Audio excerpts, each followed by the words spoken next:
자, 오늘 함께 은혜 나누실 말씀입니다. 사도행전 3장 16절 말씀입니다. 사도행전 3장 16절입니다.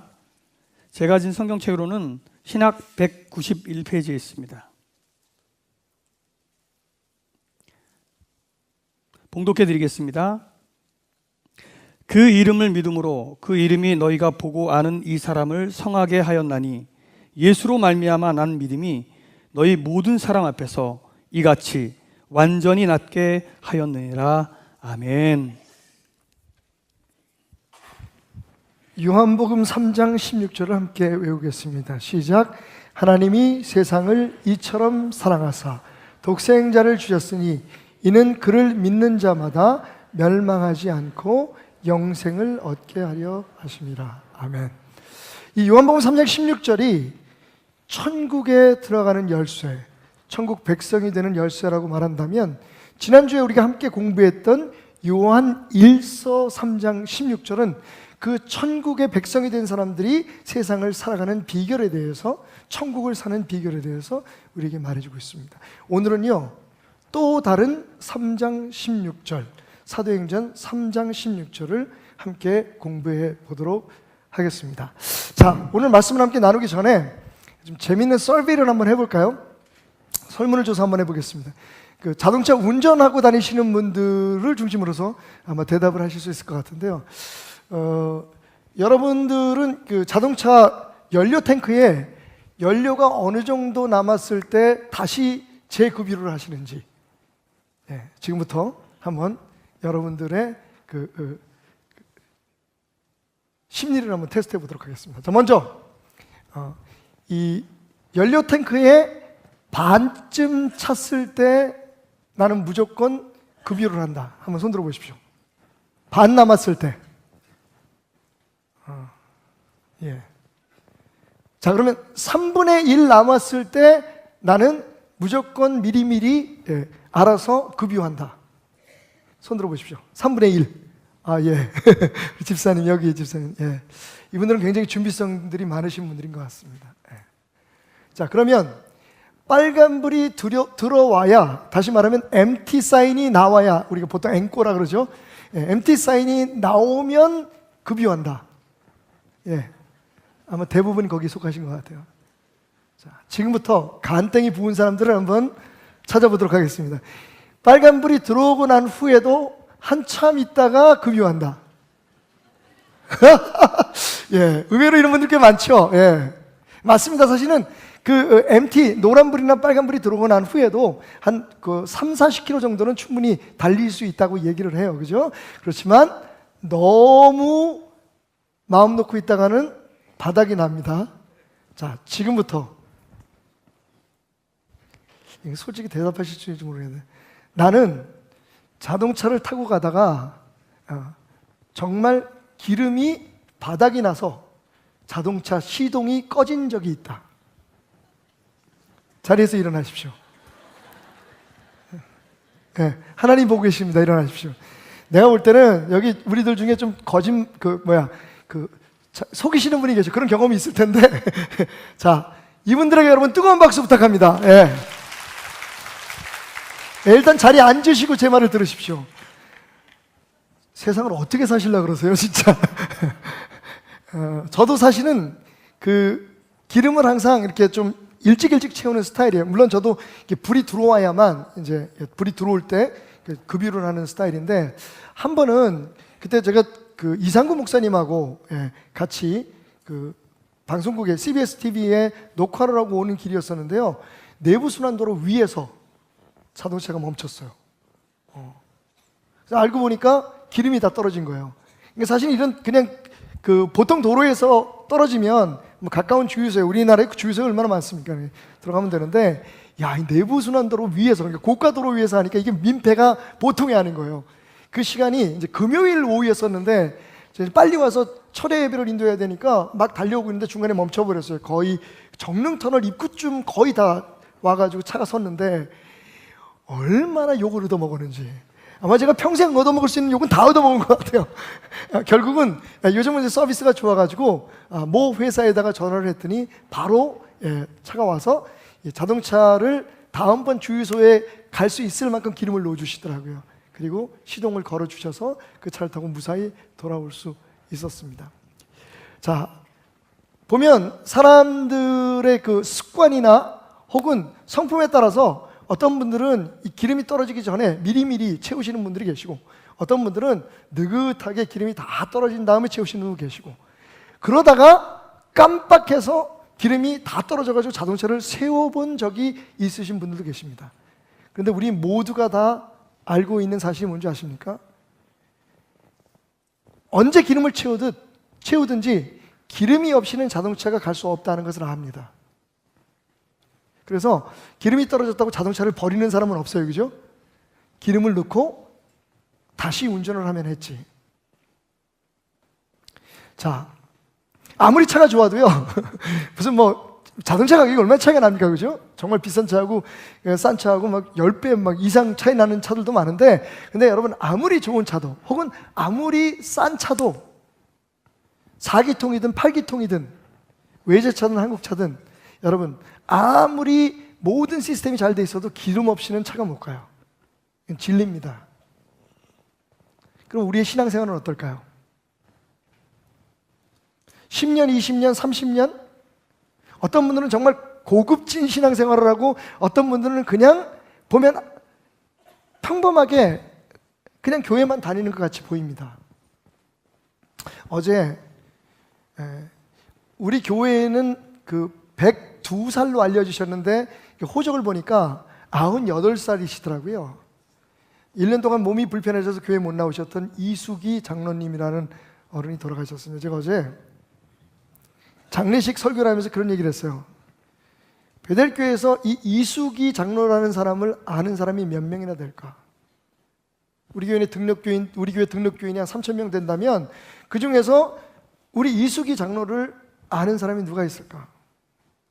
그 모습을 보기도 하고, 너무 조용하신 분이에요. 그러니까 그분이 교회에 그 손주의 손을 잡고 매주 오시는 것을 본 사람도 있겠지만, 그분과 말을 해보거나 그분의 이름이 뭔지, 어디에 사시는지 아마 우리 교인들 중에 99%는 모를 거예요. 저는 그랬어요.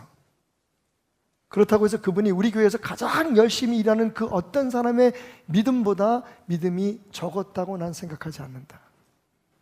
그 한 사람이 있었기에 베델교회가 있었고, 그 조용한 한 분의, 그러니까 주변에 있는 사람들이 몸이 아프시니까 가까운 교회 나가자 그래도 죽으라고 베델교회로 오신 거예요. 그런데 여러분, 중요한 건 귀가 들리지 않으셨어요. 지난 몇 년 동안 그냥 와서 앉으셔가지고 잘생긴 제 얼굴만 보고 가신 거예요. 이 웃음은 뭐지? 어디에다 웃는 거야 지금? 그 상황이 우스운가요? 아니면 제가 잘생겼다는 게 우스운가요? 그냥 여기가 당신의 교회였어요. 귀에 뭐가 들리든 안 들리든. 그렇다고 해서 우리가 그분이 하나님의 말씀을 우리처럼 잘 이해하지 못하고, 우리 하나님의 말씀을 듣고 우리처럼 잘 비판하고 비평하지 못한다고 해서 그분의 믿음이 우리보다 작다고 생각할 수 있었을까요? 저는 어제 장례식에서 그 얘기를 했어요. 여러분, 우리가 착각하고 있는 사실이 하나 있습니다. 우리가 어떤 형태의 1대1 제자 훈련을 하고 혹은 10단계 성경 공부를 하고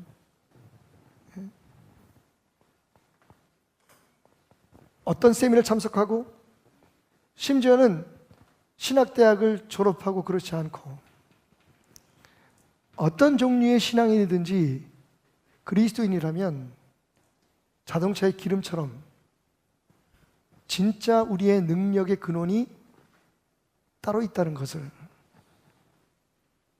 우리는 잘 알지 못합니다. 오늘 사도행전 3장 16절, 또 다른 3장 16절인 사도행전 3장 16절은 우리에게 그 천국의 능력의 진짜 근원이 무엇인지를 말해주고 있어요. 다른 말로 표현하면 우리가 하나님의 사랑으로 예수 그리스도의 대속의 은혜를 통해서 구원을 받아서 하나님의 백성 됐잖아요. 이건 오래전에 일어난 과거의 사건이 아닙니다. 하나님의 사랑은 지금도 우리에게 임하고 있고, 할렐루야! 지금도 예수 그리스도의 구속의 역사는 우리의 삶 속에서 역사하고 있다는 거예요. 그런데 정작 우리가 그 하나님의 나라, 우리가 속해 있는 그 하나님의 나라, 지금 실존하고 지금 실시간으로 역사하고 있는 그 하나님의 능력을 우리의 삶에 끌어들이고 그것을 경험하고 있는 그 통로를 정확하게 알고 있느냐 하는 겁니다.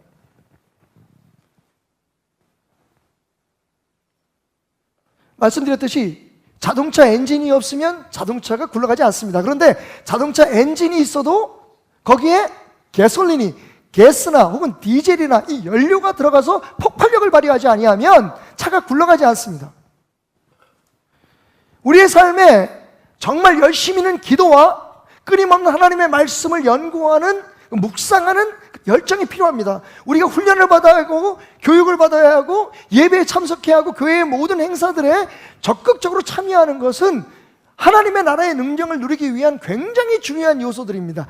그럼에도 불구하고 이것이 빠져버리면, 이것을 모르면 정작 우리는 굉장히 고급스러운 신앙생활을 하는 것 같지만 powerless, 힘없는 신앙생활을 할 수밖에 없다는 겁니다. 사도행전 3장 16절을 다시 한번 주목하십시오.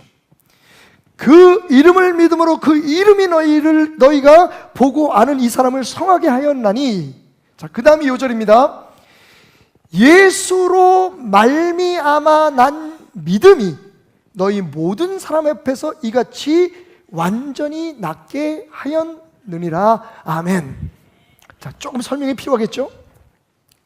사도행전 3장은 오순절날 마가의 다락방에 성령의 임함으로 최초의 교회가 세워졌습니다. 성령이 충만했던 교회에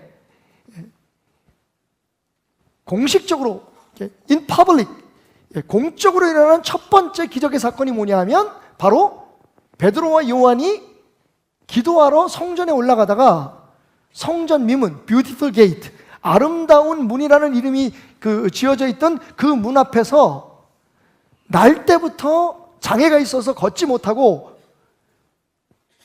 구걸을 하며 매일매일 연명하던 한 거린을 일어나서 걷게 하고 하나님을 찬양하며 춤추게 하는 기적이었습니다. 그게 사도행전 3장 1절부터 기록되어 있죠.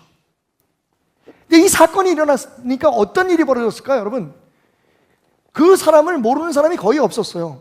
그 사람에게 깊은 관심을 가진 사람은 많지 않았지만 그 사람이 거기 앉아서 매일 똑같은 장소에서 구걸하는 것을 모르는 예루살렘의 사람들은 거의 없었습니다. 꽤 유명한 사람이었다는 거죠. 그런데 그 사람이, 그 거린이 태어날 때부터 걷지 못하는 장애를 가지고 있었다는 것도 다 알고 있었어요. 근데 그 사람이 갑자기 일어나서 걸어가는 거예요. 할렐루야. 여러분 얼마나 놀랬겠습니까? 성경은 그래서 모든 사람들이 그 일을 기이 여겼다고 말했어요. 그리고는 어떻게 이 사람이 걸을 수 있었는지 그것을 알기 위해서 오늘 성경에 보면 솔로몬의 행각이라는 곳에 모여들기 시작했어요. 사람들이 크게 놀랐어요. 이게 놀랄 일이 아닙니까, 여러분? 생각해 보십시오. 평생을 걷지 못하고 앉아서 살던 사람이 갑자기 벌떡 일어나가지고 하나님을 찬양하면서 여기저기 뛰어다니면서 나 나았다고 간증을 하고 다니는 거예요. 사람들이 도대체 이게 무슨 일이냐, 이게 도대체 무슨 일이 일어난 거냐, 그걸 알기 위해서 모든 사람들이 솔로몬의 행각이라는 곳에 모입니다. 물론 거기에 베드로와 요한, 그 거린 장애인을 치유한 장본인들이 없을 수 없었습니다. 사람들이 묻습니다. 도대체 너희들은 뭘 한 거냐? 이게 마술이냐? 도대체 뭘 한 거냐? 너희들에게 어떤 능력이 있는 거냐? 그때 베드로가 대답한 말씀이 이거예요. 처음에 이렇게 얘기하죠. 여러분, 왜 이 일로 인해서 여러분들 우리를 주목하십니까? 우리를 주목하지 마십시오. 이 사람을 일어나게 한 것은 우리의 능력이 아니라 바로 예수 그리스도의 이름의 능력이었습니다. 그러면서 말하기를, 아주 중요한 말이죠. 예수로 말미암아 난 믿음이, 그렇죠? 내가 하나님께서 이 사람을 살리실 것이다, 예수님께서 이 사람을 치유할 것이다 라고 생각한 그 믿음이 아니라 예수 그리스도로 말미암아 나를 통해 역사한 그 믿음이 이 사람을 완전히 치유해 놓았다라고 지금 선포하고 있는 겁니다. 여기서 우리가 확연히 볼 수 있는 베드로의 한 가지의 특징은 뭡니까? 그의 행동의 성격이 뭡니까? 그가 뒤로 물러서고 있다는 겁니다. 사람들이 자기의 능력으로 이 사람을 고쳤다고 할까봐, 사람들이 자기가 가지고 있는 그 믿음의 크기로 이 사람이 나았다고 말할까봐 분명히 선을 긋고 있습니다. 나를 주목하지 마십시오. 내가 한 행동이나 내가 한 말을 기억하지 마십시오. 뭐를 기억하라는 겁니까? 예수 그리스도의 이름을 기억하십시오. 이 사람이 일어난 그 능력의 근원은 바로 예수님 자신이었다는 거예요. 내 안에 계신 예수님께서,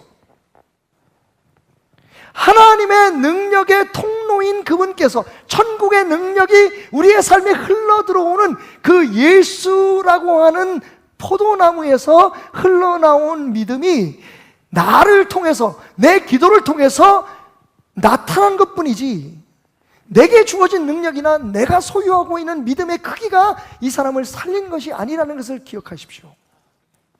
여러분, 굉장히 중요한 선언이에요. 그런데 자, 베드로뿐만 아니라 정말 묘해요. 우리가 잘 아는 베드로와 그 쌍벽을 이루죠. 2000년 기독교 역사 속에 가장 위대했던 인물 중에 한 사람인 사도 바울이 거의 비슷한 경우를 경험하게 됩니다. 두아디라라고 하는 곳에서 날 때부터 안진뱅이 되었던 장애인을 사도 바울이 일으켜요. 사도 바울이 그에게 기도를 해서 그를 일으킵니다. 그랬더니 거기는요, 지금 여기는 예루살렘이니까 그나마 이 역사가 어떻게 일어나느냐 하는 데 대해서 고민하는 사람들이 많았지, 이 사도 바울이 사도행전 14장에서 일으켰던 그 기적의 현장에는요, 모두 다 이방신을 섬기고 우상을 섬기는 사람들이었어요. 이 사람들이 바로 어떻게 그것을 받아들였냐면, 와, 이 바나바라고 하는 사람과 바울이라는 사람은 우리와 같은 인간이 아니야. 이 사람들은 신이다. 왜? 그 사람들은 당시에 제우스라고 하는, 아폴로라고 하는, 혹은 헤르메스라고 하는 인간의 육신을 입고 이 땅에 온 반신, 반인, 그리스 로마 신화에 나오는 신들을 믿고 있었거든요. 그러니까 그들이 알고 듣고 있었던 그 신이 자기들 앞에 나온 거예요. 그래서 바나바에게는 제우스라고 하는, 신 중의 신이라고 하는, 아버지라고 하는 제우스 신의 이름을 줍니다. 저 사람은 제우스야.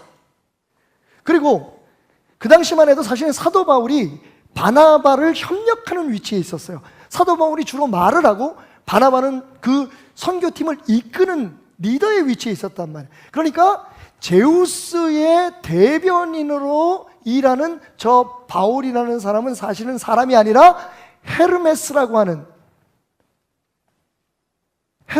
하는 신이다. 신이 우리들 앞에 나타났다. 그렇지 않으면 날 때부터 장애인이었던 저 사람이 어떻게 치유함 받을 수 있었을까? 그 소문이 퍼지면서요, 제우스 신전에서, 헤르메스 신전에서 그 신들을 섬기던 제사장들이요, 소를 끌고, 그리고 화환을 들고 신들을 맞이하러 나옵니다.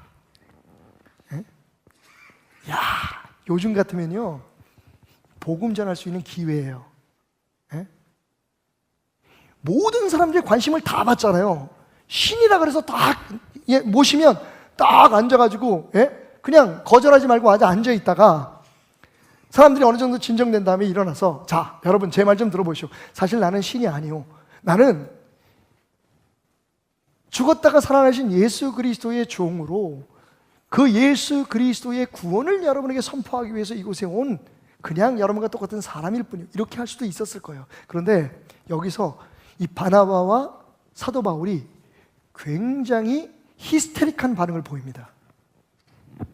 성경은 정확히 뭐라고 얘기하냐면, 사도행전 14장 14절에서 두 사도 바나바와 바울이 듣고 옷을 찢고, 여러분 옷을 찢었어요. 자기를 신이라고 대접하기 위해서 오는 사람들을 보면서 먼저 옷을 찢고 그 다음에 어떻게 하냐면 그 무리들 가운데 자기를 막 신처럼 외치면서 찬양하는 그 사람들 속에 뛰어들어가서 소리질러 이르되 여러분 왜 이러십니까? 나는 여러분과 성정이 똑같은 그냥 사람일 뿐입니다. 여러분 사도 바울이 옷을 찢은 이유를 어느 정도 아시겠죠? 왜 찢었습니까? 자기의 속살을 보여주고 싶었던 거예요. 신이 아니라는 걸 보여주고 싶었어요. 근데 솔직히 말하면 여러분 꼭 그렇게 할 필요는 없었을 것 같지 않아요? 아니, 더 솔직히 말하면 저 같으면 약간 좀 즐겼을 것 같아요, 그 상황을. 예? 신이래잖아요. 우리는 신처럼 행동하지 못해서 사람들의 관심을 끌고 교회를 부흥시키기 위해서 신처럼 행동하지 못해서 신처럼 대접받지 못해서 지금 난린데 그냥 그 자리에서 사람들이 신이라 그러는데 예? 사람의 수준이 아니라 요즘 세상에서 뭐 무슨 신 무슨 느님 신의 경지 이런 얘기 하는데 보세요. 신이라 그러는데 그러면 그런 위치에서 대접받으면서 예수를 전하고 하나님을 전하기가 얼마나 더 좋겠어요. 지금 우리가 하는 일이 그거잖아요. 그래서 내가 유명해지기 원하고 그래서 내가 힘을 갖기 원하고 그래서 우리 교회가 커야 되고 우리 교회가 유명해져야 되고 영향력 있어야 되고. 근데 여러분 바나바와 사도 바울 그리고 오늘 본문 말씀에 베드로는요 전혀 다르게 반응을 하고 있어요. 베드로가 사람들 앞에 손을 저으며 말합니다. 여러분 지금 무슨 짓 하는 겁니까? 우리가 고친 거 아닙니다. 내게 있는 능력이 내게 있는 믿음이 저 사람을 고친 게 아닙니다. 나를 통해 역사하시는 예수의 이름이 지금도 살아서 내 안에 역사하시는 그 예수님이 저 사람들을 고친 겁니다. 예수입니다. 사도 바울과 바나바도 똑같아요. 여러분 왜 이러십니까? 우리는 신이 아닙니다. 옷을 찢으면서 보십시오. 저는 여러분과 똑같은 육체를 가진 인간일 뿐입니다. 이 역사를 이루신 것은 예수님이십니다. 여러분 오늘 사도행전 3장 16절은 천국의 능력을 누리는 방법이 바로 예수로 말미암아 난 믿음이라고 말하고 있습니다. 할렐루야. 우리의 믿음의 크기가 아닙니다, 여러분. 우리는 어쩌면 그 면에 있어서 조금 우리의 생각을 바꿔야 될 필요가 있을 것 같아요. 우리의 믿음 중요합니다. 예수가 누구인지 알고 예수가 어떤 일을 행했고 그 예수가 우리에게 어떤 약속을 했고 그 예수를 믿을 때에 우리의 삶 속에 어떤 일이 일어난다는 것을 믿는 것 중요합니다. 근데 여러분 이렇게 한번 극단적으로 표현해 볼까요? 여러분 자동차가 굴러가기 위해서 휘발유가 어떤 역할을 하는지, 휘발유가 어디에서 왔고 그죠? 어떻게 그것을 우리가 자동차에 집어넣을 수 있는 휘발유로 정제하고 그리고 그것을 어떻게 우리가 구입할 수 있고 그것이 우리 자동차에 채워졌을 때에 그것이 어떤 역할을 해서 자동차의 엔진을 피스톤을 움직이고 엔진을 굴러가게 하고 그래서 자동차를 달리게 한다. 여러분 이론적으로 여러분 알고 계시죠? 믿고 계시죠? 진리잖아요, 여러분. 그런데 중요한 건 그 믿음이 자동차를 굴러가게 합니까? 그 지식이 자동차를 굴러가게 합니까? 그게 우리의 지금 착각인 거예요. 여러분 한 가지 충격적인 말씀을 드리자면 우리가 믿기 때문에 하나님이 존재하는 거 아닙니다. 우리의 믿음 때문에 하나님이 존재하는 게 아닙니다. 하나님은 거기 계시고 오래전부터 하나님이 계획하고 섭리한 대로 그 일을 이루고 계시는데 거기에 우리의 삶이 얹혀진 것이지. 그런데 많은 경우 우리는 어떻게 배워왔냐면 우리가 크게 믿으면 큰 역사가 나타나고 우리가 작게 믿으면 작은 역사가 나타나고 우리의 믿음에 따라서 하나님의 능력이 우리의 삶에 경험된다고 알아왔습니다. 전혀 틀린 말은 아닙니다. 그런데 중요한 건 그 믿음이 자동차의 엔진처럼 엔진이 좋고 브레이크가 좋은 차가 좋지요. 하지만 여러분 기름 없이는 차는 절대로 움직이지 못해요. 다시 말하면 우리가 아무리 좋은 믿음을 가져도 우리가 예수 그리스도에서 아무리 잘 알고 있고 예수 그리스도에서 아무리 확신을 갖고 있을지라도 진짜 역사는 예수님이 친히 그 믿음, 우리의 믿음을 통해서 역사하지 않으면, 예수 그리스도가 마치 자동차 속에 휘발유를 채우는 것처럼 그 휘발유에 대한 지식이 우리를 움직이게 하는 게 아니라 그 휘발유 자체가 역사하게 하는 것처럼 예수 그리스도 자신이 우리 안에 역사하게 될 때에 우리를 통해서 그 능력이 나타나는 거예요. 그래서 그 사실을 아는 베드로와 사도 바울은 주님 뒤로 물러선 겁니다. 저는 솔직히 이 시대에 우리 교회 지도자들과 우리 성도들에게 이런 믿음의 자세가 필요하다고 생각해요.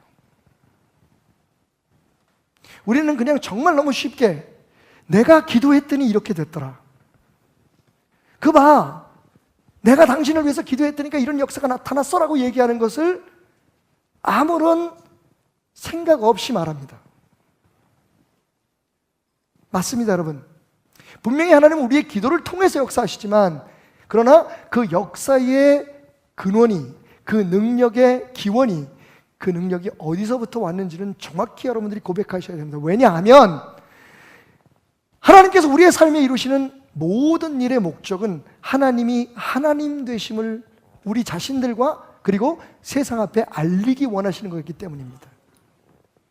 이걸 우리 자신의 이익이, 우리 자신들만을 위한 어떠한 유익으로만 받아들이면 하나님께서 우리의 삶 속에 역사하시는 그 의미를 왜곡하는 겁니다. 베드로나 사도 바울은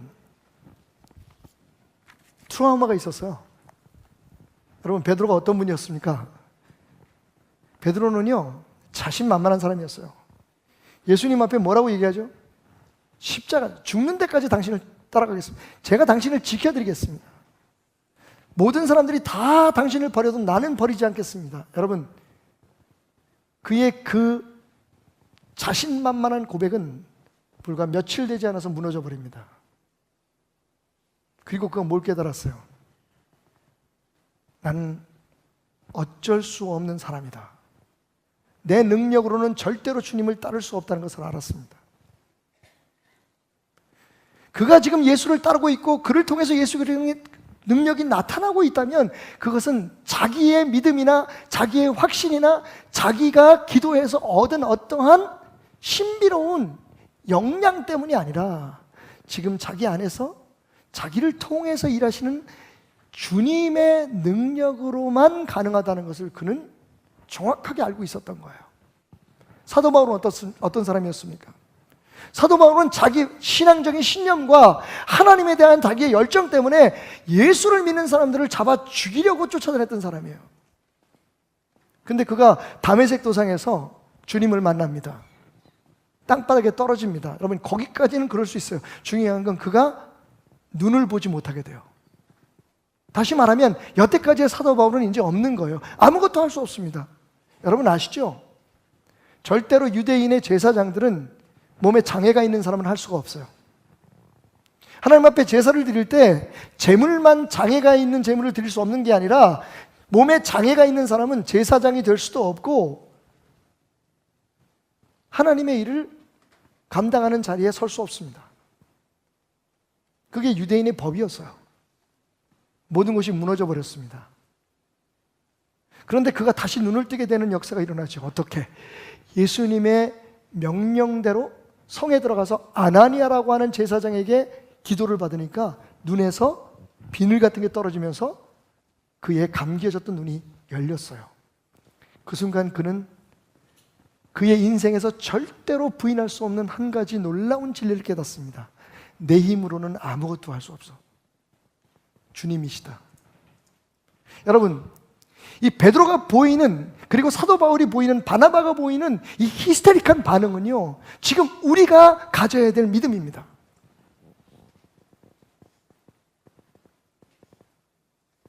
우리의 삶에 어떤 일이 일어나든, 우리의 기도에 어떤 응답이 임하든, 물론 우리가 기도가 있었기 때문에, 기도하지 않으면 그런 역사 안 나타납니다. 베드로가 선포하지 않았다면 이 사람이 일어날 수 없었습니다. 그런데 그 선포하는 힘이나 그 소리의 크기나 작음, 혹은 그가 방언으로 기도했든지 아니면 눈을 크게 부릅뜨고 외쳤든지 그가 큰 믿음으로 외쳤든지 그렇지 않았든지, 여러분, 그 방법이 역사한 게 아니라 바로 그럴 때에 그 안에 역사했던 예수 그리스도를 말미암아 난 믿음, 정확히 헬라어로 번역하면 헤피스토스 헤디 아우투, 그를 통해서 나타난 그 믿음이 그를 치유했다. 여러분, 다 예수와 관계되는 믿음, 예수와 관계되는 능력입니다. 그를 통해서 나타난 그의 능력이, 그 믿음이.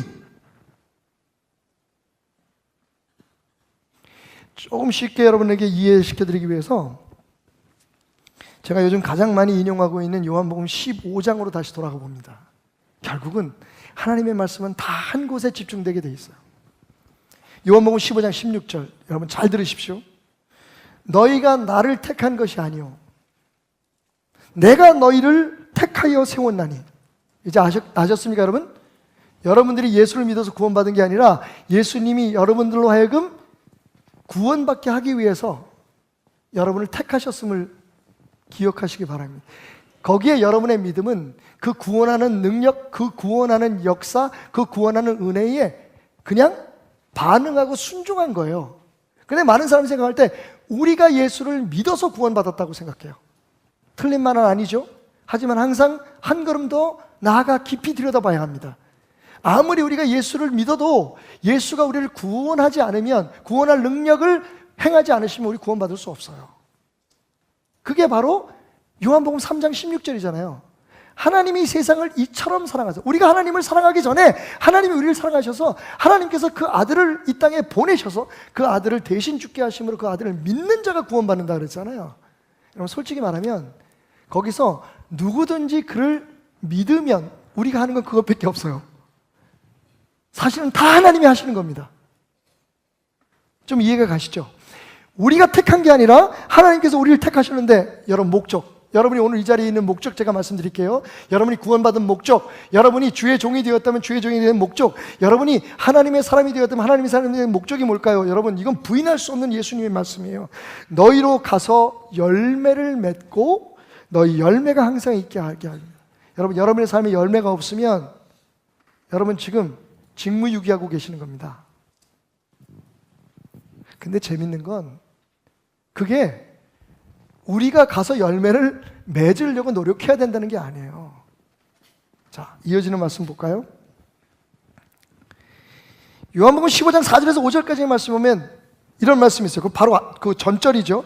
내 안에 거하라 나도 너희 안에 거하리라. 가지가 포도나무에 붙어있지 아니하면 스스로 열매를 맺을 수 없나니.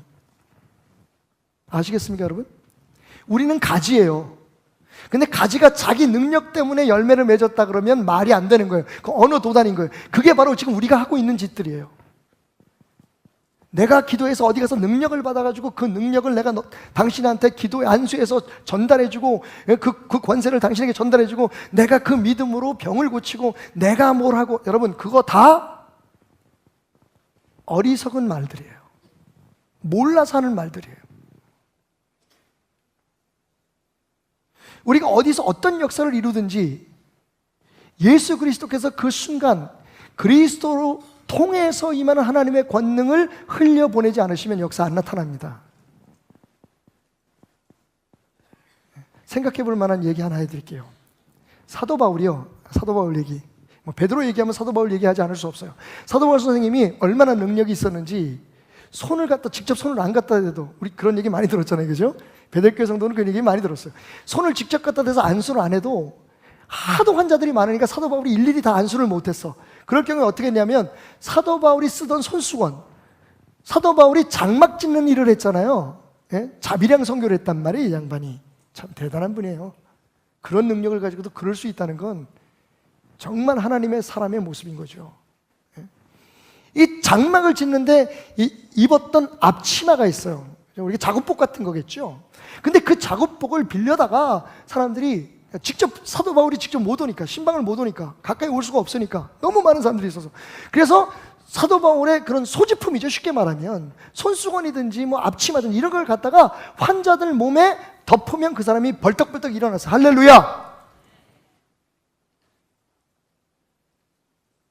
여러분, 손수건에 스며든 사도 바울의 능력이 그 사람을 살렸다고 생각하는 사람 계세요? 사도 바울의 앞치마가, 그게 사도 바울의 앞치마였기 때문에, 그리고 그 사도 바울의 능력이 원체 많아가지고 그 능력이 그 앞치마에 스며들어 있었던 거지. 그래서 그 능력을 갖다 덮었더니 살아났다. 여러분, 그렇게 믿으시는 분 계세요? 이건 다 도구였을 뿐이에요. 사도 바울을 포함해서 사도 바울의 손수건, 사도 바울의 앞치마, 그거 다 도구였을 뿐이에요. 그 시간 역사한 건 누굽니까? 이제 무슨 말하는지 아시겠어요? 우리는 가지예요. 아무리 우리가 능력 있는 척하고 우리가 아무리 권세 있는 척을 해도 여러분, 그건 우리의 능력이 아니에요. 주님께서 그 사람을 통해서 역사하지 않으면, 주님께서 나를 통해서 역사하지 않으시면 그건 다 쇼예요. 그건 주님께서 내 열매라고 말씀하지 않은 그냥 사람들을 놀라게 하는 구경거리일 뿐이에요. 자, 그 사도 바울이 믿음의 아들 디모데에게 편지를 씁니다. 디모데야, 너 요즘 위장병 걸렸다며? 그때나 지금이나 목사들은 위장병을 달고 살아. 누구 때문에? 여러분, 오른손으로 가슴을 대고 나 때문에. 안 하는 거 봐. 그런 건 꼭 안 해. 매일 내가 앞에서 저는 부족한 종입니다 그러면 아멘 그러면서 나 때문에 우리 목사님 위장병 걸렸습니다라고 하는 고백은 안 하려고 그래, 이 양반들이. 어쨌든 안 하려면 말고. 디모데가 위장병에 걸렸어요. 사도 바울이 이렇게 편지를 쓰죠. 내가 너의 위장병으로 인해서 여기서 기도했다. 네가 나을 거다. 그렇게 썼나요? 아닙니다. 내가 너한테 가서 안수할 때까지 너 기다려라. 그렇게 썼나요? 그렇지 않습니다. 내가 그 능력이 나타났던 손수건을 너한테 퀵으로 보냈다. 그 손수건을 배 위에 엎고 3일 동안 금식해라. 그러면 난 나을 거다. 그렇게 얘기했나요? 아닙니다. 기가 막히게 뭐라고 얘기합니까? 디모데야, 너는 너의 위장병으로 인해서 오늘부터 포도주를 약으로 조금씩 먹어라. 여러분, 약으로 먹으라 그랬어요? 네? 이거 중요합니다. 제가 왜 이걸 지적하는지 여러분 이상한 거 못 느끼셨어요? 제가 사도 바울이라면 그냥 기도해서 낫게 하지. 내 몸을 떠난 손수건이 사람의 병을 고치는데 내가 여기서 디모데를 위해서 디모데야 내가 예수의 이름으로 명하노니 전화기 들고 있던 전화기 없었던 예수의 이름으로 명하노니 디모데의 위장병은 치유될지어다 그러면 낫을까요? 안 낫을까요? 근데 사도 바울이 그렇게 안 했어요. 뭐라고 얘기했어요? 디모데야 약 먹고 펴 좀 쉬어라.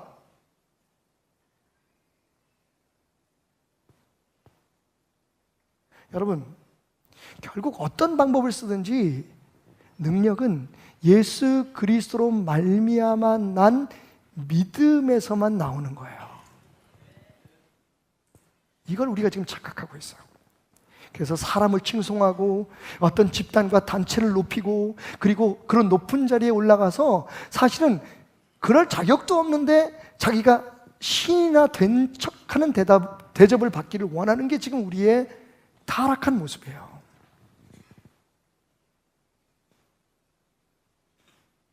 한 가지 더 충격적인 얘기.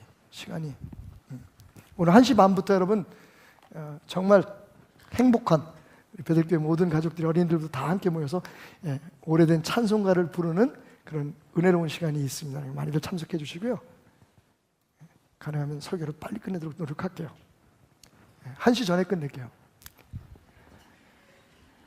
오늘 이 얘기는 진짜 여러분하고 진지하게 밤을 새워서 하고 싶은 얘기예요. 여러분, 모세가 비전의 사람이었습니까?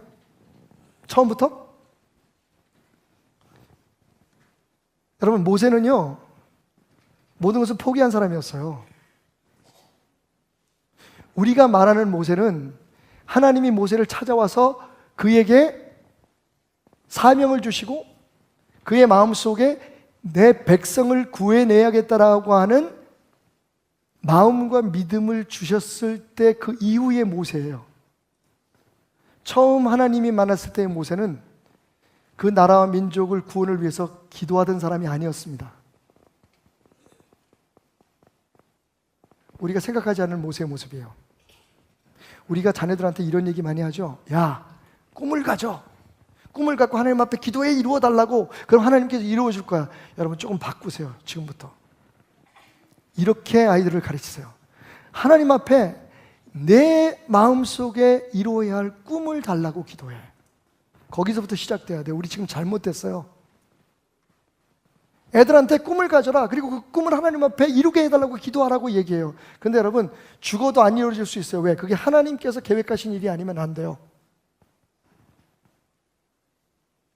모세는요, 나라와 민족을 애굽에서 구하기 위해서 40일 금식 기도했던 사람이 아니에요. 기도하는 그 응답으로 하나님께서 모세에게 나타나셔서 사명 주신 거 아닙니다.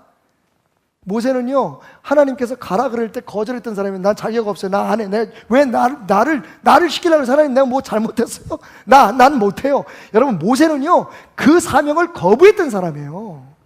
비전의 사람이 아니에요. 하나님이 그의 마음속에 비전을 갖게 하고 하나님의 능력으로 역사하기 전까지 모세는 아무것도 아니었어요. 그럼 여호수아는요? 모세가 늙어가자 여호수아가 마음속으로 생각했죠. 아, 모세 선생님이 죽고 나면 이 백성을 가나안까지 끌고 갈 사람은 나밖에 없다. 여러분, 아니에요. 여호수아도 얼마나 두려워했는지 여호수아 1장을 보세요. 하나님께서 친히 나타나셔서 여호수아에게 강하고 담대하라. 내가 너와 함께 할 거야. 너 여호수아야. 그 사명이 너에게 주어졌다라고 확실한 믿음을 그의 마음속에 하나님의 믿음을 주기 전까지 여호수아는 모세 뒤를 이어서 후계자가 될 꿈도 꾸지 않았던 사람이에요. 요셉은요, 여러분, 요셉이 언제부터 꿈꾸는 사람이 됐습니까? 하나님이 그에게 꿈을 주셨을 때부터예요. 무슨 얘기인지 아시겠어요? 우리는요, 그 근원부터 생각해야 돼요. 모든 근원은 하나님이에요. 하나님의 때, 하나님의 계획, 하나님의 섭리, 하나님의 능력, 모든 것이 여기서부터 시작돼야 그게 참 열매, 예수 열매가 되는 거예요. 그래서 너희가 나를 떠나서는 아무것도 할 수 없다라고 하시는 예수님의 말씀이 우리에게 선포된 거예요. 우리 노력 아닙니다, 여러분. 우리의 믿음의 크기는 사실은 거기서 거기에요. 오직 하면 예수님이 그렇게 말씀하셨겠어요. 너희 안에 겨자씨만한 믿음이라도 있으면. 아이, 좀 억울하지 않아요, 여러분?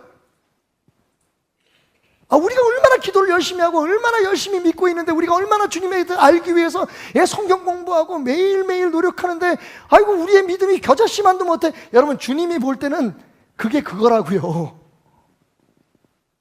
진짜 능력은, 진짜 믿음은 예수 그리스도 자신이에요, 여러분. 그분이 하나님의 능력을, 천국을 우리에게 누리게 하기 위해서 이 땅에 오신 거예요. 그리고 그 예수 그리스도에게 붙어 있을 때 우리를 통해서 능력이 나가는 거예요.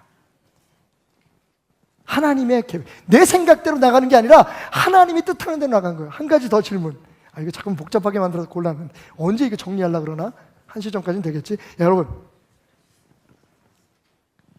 베드로가 기도한 게 100% 다 응답받았을까요? 우리는 그렇게 알고 있어요. 왜? 성경에는 응답받은 기도만 나와 있으니까. 여러분, 예수님도 기적을 행하지 않으신 적이 있어요. 여러분, 예수님도 설득해서 마음을 돌리지 못한 젊은 부자 청년이 있어요. 진짜 재미있는 사실. 저는 그걸 예수님의 역사의 666이라고 얘기하는데, 요한복음 6장 66절에 보면 무슨 말씀이 있어요? 예수님께서 오병이의 기적을 행하고 난 다음에 더 많은 기적을 원하는 사람들에게 이렇게 말씀하십니다. 야, 이제는 그거 먹고 마시는 거 말고 내가 진짜 얘기해 줄게. 내 몸은 생명의 떡이다. 내 피는 음료다. 나를 먹고 내 피를 마셔라. 그러니까 여러분, 똑똑한 사람들은 다 예수님을 버렸어요. 그게 6장 66절이에요. 그때부터 모든 사람들이 예수님을 떠났다 그랬어요. 그런데 거기 딱 12명이 남아 있었죠. 12명의 제자, 그 중에 베드로가 있었어요. 이 사람들이 왜 남아 있었을까? 제가 곰곰이 생각해 봤더니 아마 어쩌면 이래서일지도 몰라. 똑똑한 사람들은 예수님이 그 얘기를 하니까 아유, 우리가 저걸 어떻게, 저게 무슨 말이야? 그러고 떠났잖아요. 그런데 12제자들이 남아 있었던 건 12제자는 예수님이 하시는 말씀이 뭔지 몰랐기 때문에 남아 있었던 거예요.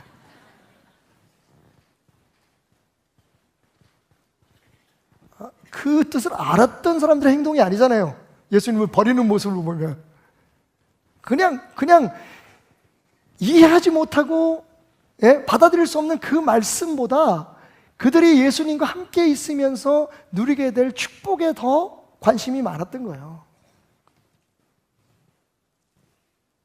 그게 베드로예요. 근데 이제는 알아요. 그 말이 뭔지. 한번 무너져 버리니까 한번 모든 걸 다 내려놓고 예수로 인해서 예수 그리스도께서 내 안에 보내주신 성령으로 말미암아 그 예수 성령의 하늘의 능력 권세를 내가 내 삶 속에서 경험하고 나니까 이제는 알게 된 거예요. 내 믿음이 아니었고 내가 할 수 있다라고 하는 확신이 아니고 내가 하면 된다, 할 수 있다, 해보자라고 하는 나의 선언이 이 역사를 이루는 게 아니라 내 삶의 기적을 이루는 게 아니라 내 안에 그분이 지금 살아계시는 그분이 내가 붙어있는 그 능력의 근원인 그분이 나를 통해서 흘려보내는 그것으로 말미암아 열매가 맺혀지고 기적이 나타나고 그러니까 이루어지는 것도 있고 이루어지지 않는 것도 있는 거예요. 여러분 솔직하세요. 구하면 다 주신다고 하니까 근데 여기서 다라는 데 전제가 있어요. 하나님의 뜻하신 모든 거예요. 하나님의 계획 밖에 있는 건 여러분 이루어질 수 없어요. 그래서 저는 확실히 믿는데 베드로의 기도회 중에서 응답받은 기도가 있고 그렇지 않은 것도 있어요.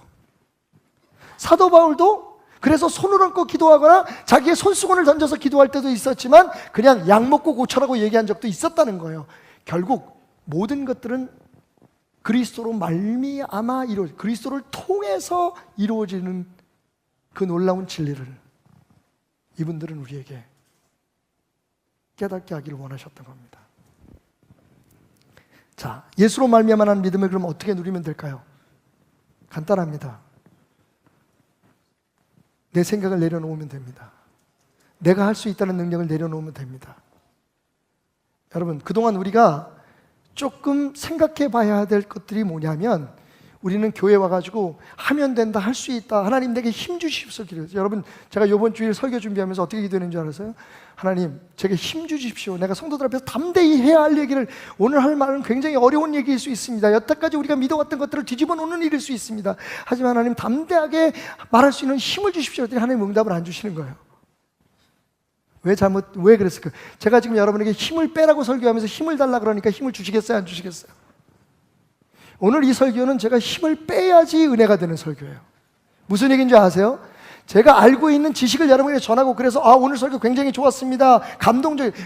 우리 목사님 대단해. 야, 이걸 어떻게 깨달았지? 제가 나타나면 그 순간 모두가 수포로 되는 설교가 오늘 설교예요. 아니, 오늘 설교뿐만 아니라 우리의 사역이 그래요. 그래서 저는 이번 설교를 통해서 제가 제 설교를 들은 여러분들도 더 큰 은혜를 받았습니다.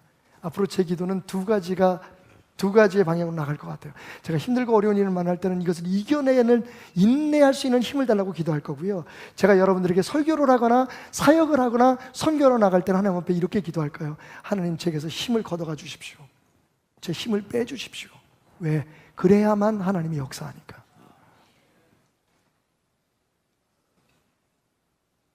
오늘 예배에서 뭘 받으시길 원하십니까? 여러분, 받는 게 아니고 주고 가셔야 돼요. 여러분의 생각을, 여러분의 삶을 내려놓고 가시는 것이 예배 현장이에요. 구약시대부터 그래서 예배에는 죽음이 있었어요. 우리를 대신해서 양을 죽은 게, 양이 죽어서 우리가 힘 얻는 게 아니에요. 양과 함께 우리가 하나님 앞에 죽어야 된다는 얘기예요. 예배는 죽는 거예요. 나를 내려놓는 거예요. 그래서 내가 붙어있는 그 예수의 능력이 가진 나를 통해서 그분의 열매로 맺혀지는 거예요. 내 자녀의 삶에, 내 가정에, 내 계획, 내 생각, 내 방법이 아니라 그분의 계획, 그분의 생각. 근데 이 중에 제일 중요한 게 뭐냐면 저는 요즘 느끼는데 그분의 때예요. 그분의 시간. 우리가 이걸 자꾸만 앞당기려고 해요. 내 시간에 맞추려고 해요. 힘을 써요. 용기를 막 믿습니다. 빨리 이루어주십시오. 여러분, 절대로 하나님의 시간은 하나님의 시간대로 이루어지는 것을 기억하시기 바랍니다. 구약 성경 우리에게 그걸 가르쳐요. 아브라함의 삶이, 모세의 삶이, 모든 사람의 삶이 그걸 가르쳐 주는데 이상하게 우리는 어떻게 설교를 하냐면 여러분 기도하십시오. 그러면 하나님께서 빨리 들어주실 것입니다라고 얘기해요.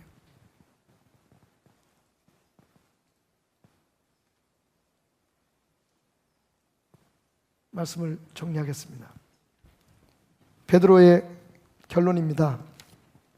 베드로가 이르되 은과 금은 내게 없거니와 내게 있는 이것을 내게 주노니 나사렛 예수 그리스도의 이름으로 일어나 걸어라. 여러분, 은과 금이 있었으면 어떻게 했을까요?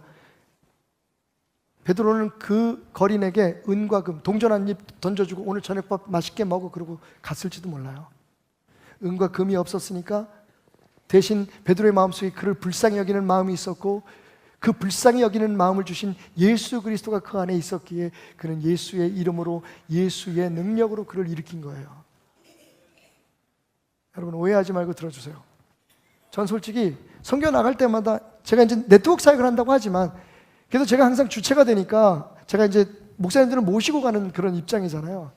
그럼 다른 목사님들이 막 교회도 세우고 막 그 선교사들 이렇게 후원금도 주고 그러면 사실은 제가 가져가는 돈이 별로 많지 않기 때문에 항상, 그죠? 딱 하나님께서 주시는 돈이 딱 그거예요. 제가 스리랑카 갔더니 7만 원만 남고 이번에 아프리카 갔더니 20만 원 남았다 그랬죠? 야, 우리 하나님 저한테는 꼭 그렇게 하세요. 제가 그 불만이었어요. 어쩌면 그것도 사람들에게 과시하고 싶은 마음이었을지도 몰라요. 우리 교회도 이만큼 해. 우리 교회도 헌금 많이 한 성도들이 있어. 다른 목사님들이 그렇게 얘기하면서 누구 성도 중에 누가 교회를 세운다, 누가 뭐 헌금을 얼마 했다, 막 성도들, 그 선교사님들 만나서 그거 내가 해줄게, 막 몇 억짜리 막 이렇게 얘기할 때 옆에서 저는 솔직히 기가 죽었어요. 그런데 이번 선교를 다녀와서 제가 한 가지 깨달은 게 있어요.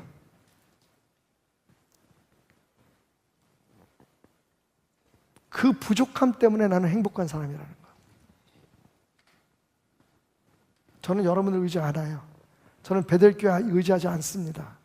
여러분의 기도를 너무너무 필요로 하고 여러분의 도움 없이는 할 수 없지만 저는 여러분을 의지하지 않습니다. 왜냐하면 여러분들이 여태까지 제가 선교하고 싶을 만큼 여러분들이 충분하게 도와주신 적이 한 번도 없어요. 아마 이 설교 들으면서 그런 분들이 봐, 내가 헌금 안 하는 게 다 우리 목사님을 목사답게 만드는 방법이라고 꼭 그렇게 생각해라 또. 근데 여러분, 이거는 알아야 돼. 우리가 내려놓는 것과 나태함은 달라요. 내려놓는 것과 회피하는 건 달라요. 내려놓으면 내가 할 수 있는 것은 최선을 다하는데 나를 포기하는 거예요. 나는 하나님 앞에 다 맡겨서 그러고 아무것도 안 하는 건 나태한 거예요. 내가 안 해도 누군가 할 거야 하고 하는 것은 그건 도피하는 거예요. 중요한 건 어떤 모습을 통해서든지 하나님께서 우리 베델교회를 부족하게 하신 것을 감사하길 바랍니다. 여러분의 삶이 부족이 은혜예요. 넉넉하면 우리 하나님 안 찾아요. 은과 금이 있었으면 은과 금 던져주고 말았지 왜 예수의 이름으로 일어나라고 합니까? 그 무리수를 왜 합니까? 은과 금이 없었던 게 축복이었어요. 아무것도 없고 내게 있는 건 예수밖에, 내가 아는 건 예수밖에, 내 안에 살아있는 건 예수밖에, 내 힘이란 예수밖에 없어. 내가 그 예수의 이름으로 너에게 명한다. 그 예수님이 지금 나를 통해 역사하신다. 그 예수로 말미암아 난 믿음이 너에게 흘러가고 있다. 일어나라. 여러분, 그게 그 장애인을 일으킨 거예요. 우리는 가지입니다. 붙어 있어야 됩니다. 가지가 따로 떨어져서 열매 맺으려고 여기저기 돌아다니면 그건 미친 거예요. 가지는 붙어 있는 게 사명이에요. 그러면 주님께서 열매를 맺게 해주신다고 말합니다. 천국의 능력은 어디로부터 옵니까? 우리 안에 살아계신 예수 그리스도로부터 옵니다. 자, 그래서 여태까지의 모든 답답했던 설교를 다 정리하면서 마지막 희망의 메시지를 여러분에게 전합니다. 여러분 자체가 기적이에요. 여러분 안에 예수가 있어요. 여러분이 기적이에요. 여러분을 통해서 그 예수님이 역사할 수만 있다면 여러분 기적은 일상이 되는 거예요. 여러분 하나님께서 큰 일에만 위대하시다고 생각하십니까? 아닙니다. 여러분 자녀들을 키우고 자녀들을 위해서 여러분들이 기도하는 그 순간에도 생각해보면 나라를 구하거나 뭐 세상의 세계의 평화를 말하는 것보다는 굉장히 작은 일 같은 그곳에도 우리 하나님은 위대하십니다. 우리 하나님은 그냥 그 자체가 위대하세요. 그런데 그 하나님은 우리가 품고 살아요. 아멘? 이거 아멘 해야 되는데. 여러분이 기적이에요. 하나님을 품고 살아가는 사람, 와우! 예수님이 내 안에 살아계신 사람, 여러분 그 기적이에요. 여러분이 기적이에요. 그 기적을 누리는 법을 배우는 게 신앙이에요. 잘 오셨어요. 베델교회는 여러분에게 우리 교회의 교리나 기독교의 교리가 아니라 그 예수님을 누리는 법을 가르치는 교회가 되고 싶습니다. 이런 상상 한번 해보세요. 여러분이 우주에 갔는데 갑자기 우주선이 고장이 났어. 여러분 어떡할까요? 정말 막막할 거예요. 그런데 실제적으로 그런 사건이 있었습니다. 제가 알기로는 1970년 4월 11일 여러분 혹시 그 아폴로 13호에 대해서 이야기를 들어보시면 영화도 나왔어요. 한번 그 영화를 보십시오. 굉장히 감동적인 영화인데 여러분 아폴로 13호가 저 고도 32만 킬로미터 그 우주 한복판에서 고장이 났어요. 산소통 하나가 폭파해버리고 말았습니다. 2개의 산소통이 있는데 여러분 산소가 없으면 우주에서 못 살아요. 산소통 하나가 폭파하면서 마지막 산소통에 과부하가 걸리면서 이것도 언제 소진이 될지 모르는 상황이 됐어요. 우주선의 모든 기계가 다 자동화 기계가 다 고장이 났어요. 마지막 살아날 수 있는 유일한 방법은 수동으로 여러분 비행기도 아니고 자전거도 아니고 수동으로 조종을 해가지고 정확하게 이 지구에 있는 32만 킬로미터 떨어져 있는 지구에 있는 안전한 바다에 떨어지는 거예요. 수동으로 조종을 해서. 여러분 가능성은 거의 제로였어요. 문제는 지구가 잘 보이질 않았어요. 32만 킬로미터 밖에서 지구에 어디가 바다인지 어디가 산인지 구분을 할 수가 없었어요. 끊임없이 이 관제탑에서 미국 우주국에서 나사에서 계속 명령이 떨어집니다. 이것저것 다 해봤지만 이제는 방법이 없었어요. 마지막 선택의 기회를 권한을 그 우주인들에게 맡깁니다. 그 사람들이 모여서 결정을 합니다. 이대로 가다가는 우리가 지구로 접근도 하지 못하고 다 죽을 거야.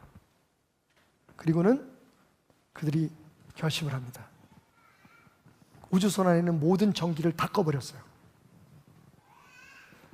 산소를 공급하는 산소 탱크를 제외하고 모든 것을 다 끊어버렸습니다.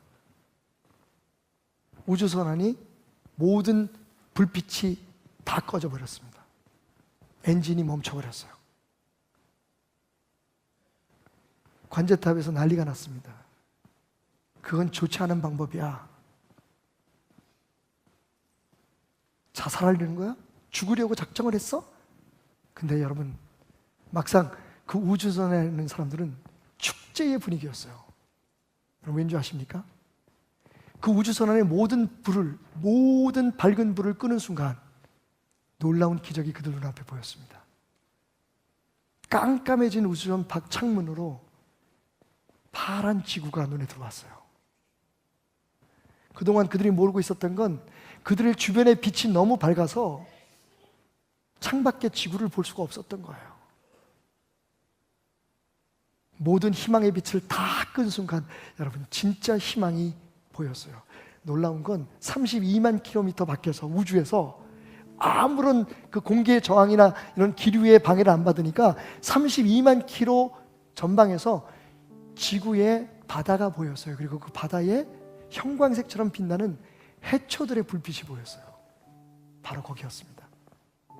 모든 불을 끄고 수동으로 조종을 해서 그 푸른 바다에 안착을 합니다. 그렇게 아폴로 13호의 기적은 놀랍게도 무엇을 해서 이루어진 게 아니라 무엇을 안 하기로 결심하는 순간 이루어졌다는 거예요. 여러분 알고 계십니까? 우리 주변에 너무 불이 밝아요. 내가 할 수 있어. 나 할 수 있어. 내 뜻대로 하면 되는데, 내 이런 방법으로 하면 저렇게 하면 되는데, 여러분 우리 스스로의 생각이 너무 밝게 빛나기 때문에 하나님의 음성이 안 들리는 거예요. 멀리 계시지도 않아요. 지금 여러분 안에서 성령님께서 말씀하고 계신, 끝없이 여러분들에게 말씀하고 계시는데, 내 생각, 내 방법, 내 의지, 내 체면, 이런 것들이 그걸 못 보게 가로막고 있는 거예요. 여러분 끄세요. 신앙은 끄는 걸 배우는 거예요. 두렵지만 이렇게 되면 정말 내가 끝나는 거 아닐까? 이러면 난 사람들보다, 열심히 일하는 사람보다, 열심히 생각하고 자기 자신을 막 내세우는 사람들보다, 세상에 저렇게 잘난 사람들보다 내가 뒤처지는 건 아닐까? 여러분 하나님을 믿으세요. 내 의지, 내 방법에 불을 꺼는 순간 놀랍게 우리 앞에 하나님께서 오래전부터 우리를 이끄시기를 원하시는 그 불빛이 비추게 될 거예요. 우리가 모든 것을 내려놓을 때 주님은 일하십니다.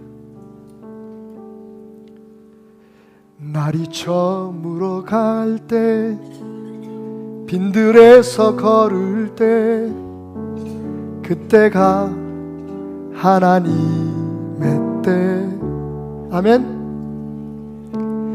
내 힘으로 안 될 때, 빈손으로 걸을 때, 내가 고백해 여호와 이래. 주가 일하시네, 주가 일하시네. 주께 아끼지 않는 자에게 주가 일하시네, 주가 일하시네. 신뢰하며 가는 자에게.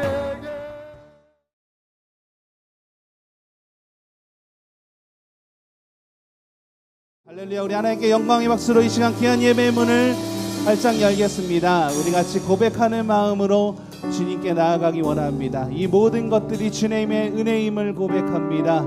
우리 같이 입술로 고백하며 이 시간 나아가겠습니다. 내가 지금까지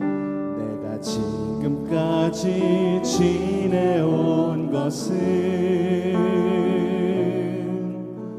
주의 은혜라, 주의 은혜라. 지금까지 지내온 것은, 내가 지금까지 지내온 것은 주의 은혜라, 주의 은혜라. 지금까지 지내온 것은 주의 은혜라, 주의 은혜라, 주의 은혜라.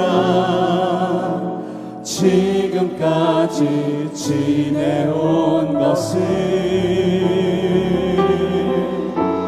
주의 은혜라, 주의 은혜라.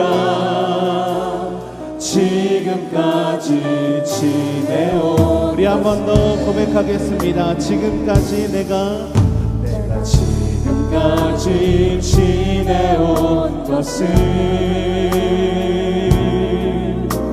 주의 은혜라, 주의 은혜라. 지금까지 지내온 것은 내가 지금까지 지내온 것은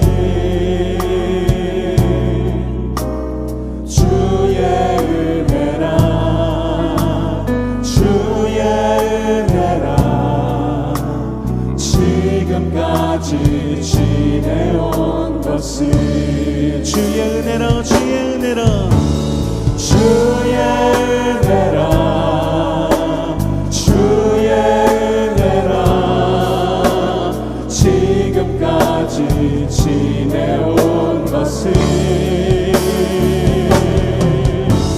주의 은혜라 주의 은혜라 지금까지 지내온 것은 내가 하나님의 자녀된 것은 하나님의 자녀된 것은 주의 은혜라 주의 은혜라 주의 은혜라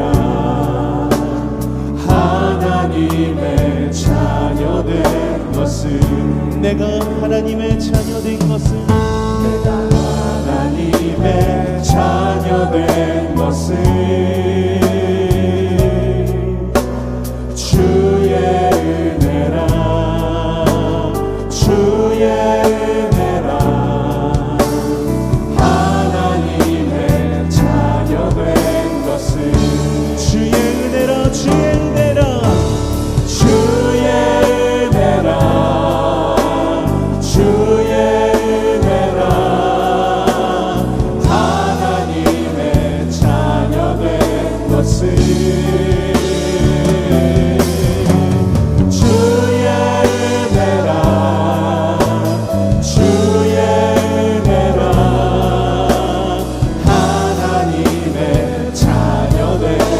높은 목소리로 찬양합니다. 내가 이 자리에 서 있는 것은 주의 은혜라 주의 은혜라 이 자리에 서 있는 것은 내가 이 자리에 서 있는 것은 주의 은혜라 주의 은혜라 이 자리에 서 있는 것은 주의 은혜라 주의 은혜라 주의 은혜라 주의 은혜라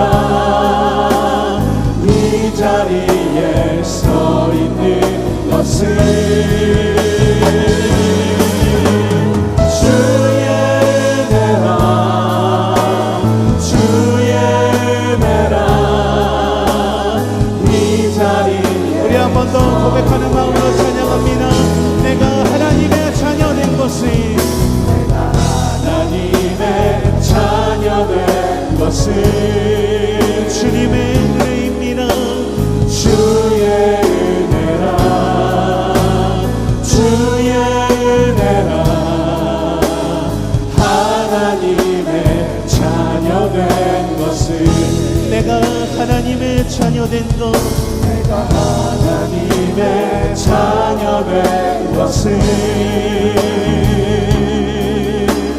주의 은혜라 주의 은혜라 하나님의 자녀된 우리 한 번 더 고백하며 내가 이 자리에 서 있는 것은 주의 은혜라 주의 은혜라 이 자리에 서 있는 내가 이 귀한 자리에 서 있는 것은 내가 이 자리에 서 있는 것은 그 모든 것이 주님의 은혜입니다. 주의 은혜라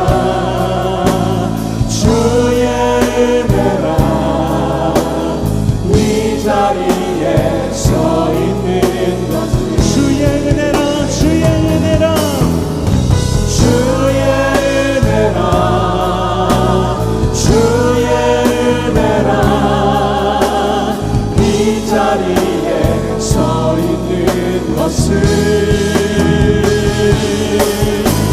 주의 은혜라 주의 은혜라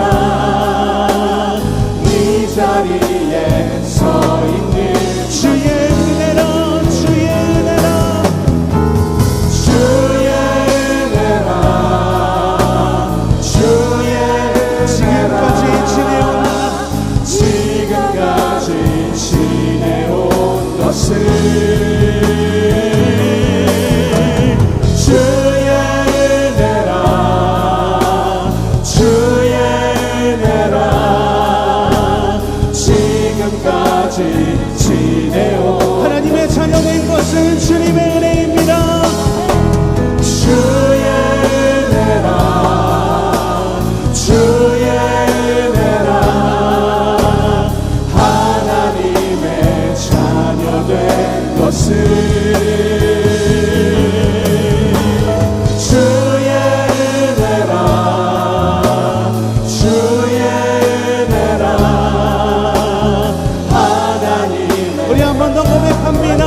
지금 이 자리에 서 있는 것은 주의 은혜라 주의 은혜라 주의 은혜라 이 자리에 서 있는 것은 주의 은혜라 주의 은혜라 지자리에 서 있는 것을 주의 은혜라 주의 은혜라 주의 은혜라 지금까지 지내온 것을 주의 은혜라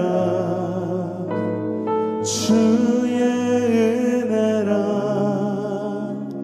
지금까지 지내온 것을 할렐루야. 지금까지 지내오고 하나님의 자녀되며 지금 이 자리에 서 있는 것이 그 모든 것들이 주님의 은혜임을 고백합니다. 오늘도 이 시간 이곳에 함께 하실 주님을 찬양합니다. 주님 만나기를 원합니다. 주님 영광 받으시옵소서. 할렐루야.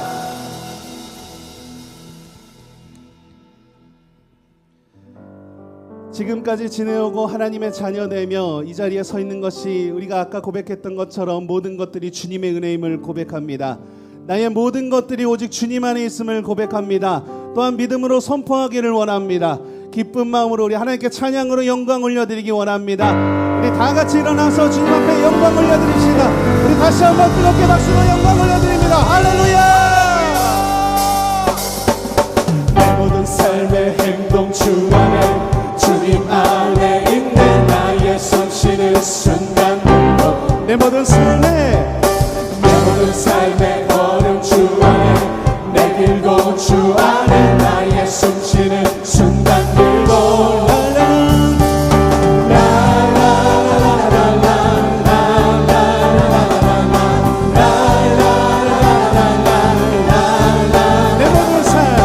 내 모든 삶의 행동 주 안에 주님 안에 있네. 나의 숨 쉬는 순간들도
할렐루야.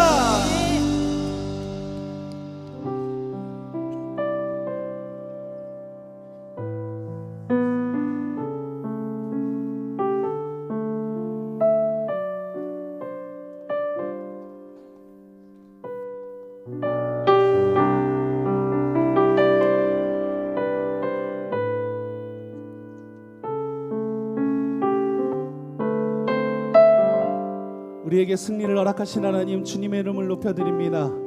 주님의 이름이 이 시간 이곳에 홀로 영광받는 귀한 은혜의 시간이 되기를 원합니다. 주님을 찬양합니다.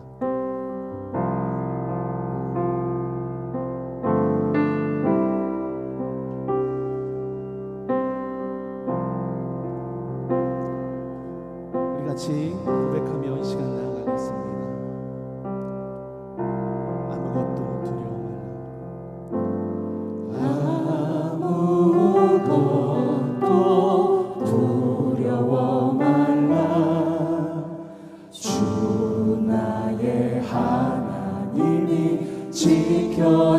지켜주시네.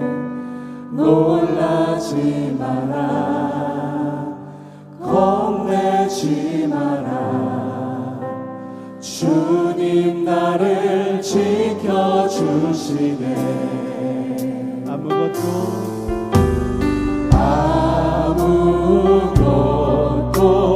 두려워 말라. 주 나의 하나님이 지켜주시네. 놀라지 마라, 겁내지 마라. 주님 나를 지켜주시네. 내 맘이 힘에 겨워 내 맘이 힘에 겨워 지칠지라도 주님 나를 지켜주시네.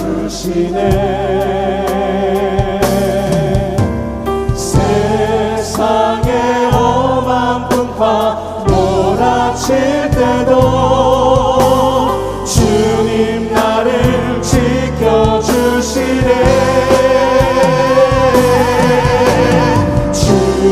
주님을 나의 산성, 주님을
기도하니 주님 나의 손을 붙잡아 주시고 오늘 나와 함께하여 주시옵소서.